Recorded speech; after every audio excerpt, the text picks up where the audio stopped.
আমাদের বাড়ির কাছাকাছি একটি খালপাড় আছে। তো খালপাড়ে প্রায় হাঁটতে যাওয়া হয়।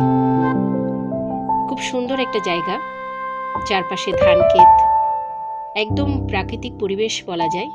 গেলেই মনটা ভালো হয়ে যায়। অনেকদিন সময় করতে পারিনি, যার কারণে যাওয়া হয়নি। তো প্রায় মাস দুয়েক পরে হাঁটতে গিয়েছিলাম। গিয়ে দেখি যে খাল থেকে মাটি তুলে খালের পাড়টা সুন্দর করে ভরাট করা হয়েছে। মাটিগুলো দেখেই লোভ লাগলো। ভাবলাম এখান থেকে কিছু মাটি বাড়িতে নিয়ে যাই। আসার সময় 2 ঢেলা মাটি নিয়ে এসেছিলাম।